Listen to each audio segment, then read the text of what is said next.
Here's your money briefing for Wednesday, October 4th. I'm J.R. Whalen for the Wall Street Journal. How much money should you put aside in case of emergencies? The Wall Street Journal personal finance team spoke to experts about that, and Bureau Chief Jeremy Olshan joins me. So, Jeremy, just to be clear, this is different from having an emergency fund in your bank account. We're talking about having physical cash stashed away in your house? Every personal finance expert or advisor will say you need to have 3 to 6 months expenses saved for an emergency.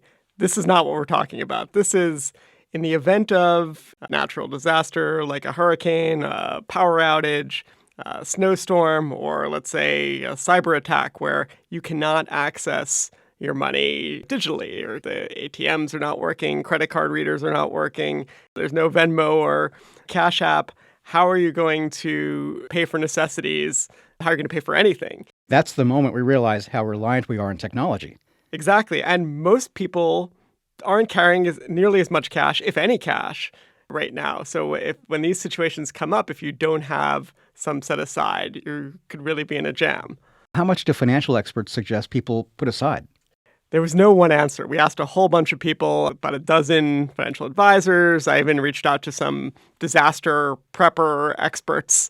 If there was consensus, it was you need at minimum, the low end was a few $100s. And then I'd say if we had to average it out, it was you need a week of expenses. Some said you need at least 2 weeks. And I think it depends if you live in, say, Florida or other storm-prone areas. It's pretty common at this stage that there's a ritual to it. The power goes out. You're going to need to pay for gas and food. So having a couple of weeks of expenses in cash is more common in places like that than where your power doesn't go out so often. And knowing ahead of time if the power might go out and it could take down the ATMs. It's a funny thing, and that was a lot of the feedback we heard from readers, and there was a great deal. It was like, the power's out. It usually isn't for long. The credit card readers might start working. I could still go to my bank. But the truth is, if there's a sustained outage, and I've covered hurricanes, and that could go on for weeks where the financial system is just not functioning in that place. And so this isn't crazy town to think you need this much cash in your home. Could be a real need.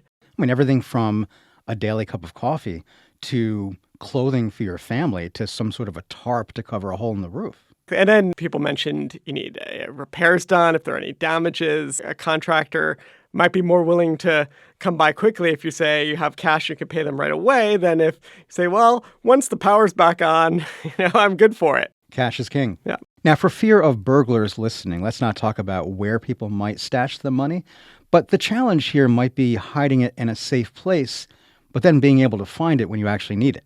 That was another area there was some division. I mean, definitely an argument to have a safe. Safes are rated for certain degrees of fire resistance. There's also risk of flooding, so putting cash in plastic. But then a lot of folks we talked to said it doesn't really make sense to put all your cash in a safe. If there is a robbery, that's the first thing a thief would go for. Putting money in some other locations can make sense. Of course, that can also cause challenges too. You have to remember all the places you hid the money. You want other people in your family, perhaps, to know where that money is. It becomes quite a treasure hunt. Yeah, I was imagining like drawing a map, like in this room, under the third cabinet, we have, $50. I think there's practical issues with the scavenger hunt approach. Some people might hide it in a shaving cream can, or maybe my parents had emergency money and they would put valuables in an empty box of rice and put that in the house somewhere. There's a whole cottage industry of products for this purpose.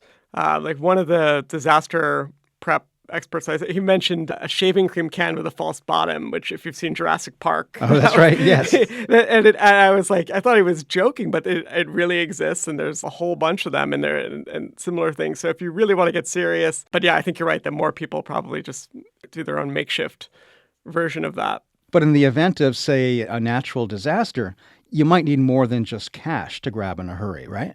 There's a website, ready.gov, that the Homeland Security Department set up for this purpose to tell you how to prepare for various forms of emergencies. And it's interesting because they list food, water, canned goods. There's a whole bunch of things on the essentials. money was not on that list. Cash was on a secondary list saying additional items that might come in handy. To the federal government, at least, it's more important to have a can opener than cash. So eat the non-perishables in the house and then worry about the money. Yes. Having the cash is not going to feed the kids if things really are shut down, is the thinking there. Now, some generations might think no problem having cash on hand is a smart idea. But, Jeremy, there are generations currently where having cash on hand is something that never happens. I have 2 teenagers. To them, even having to carry a wallet is a chore. They're so used to just using their phone to pay for things. So the idea of keeping cash doesn't seem real. The attitudes to cash are definitely generational. Although there are young people who like cash. We did a story on how physical cash helps people save because you can see it. It's tangible. It's like a version of the classic piggy bank, which is harder to do digitally. We now have a whole generation raised on entirely digital money. And a $10 bill is like a historical artifact, not something they encounter in their daily lives. That's Wall Street Journal Personal Finance Bureau Chief Jeremy Olshan. And that's it for your Money Briefing.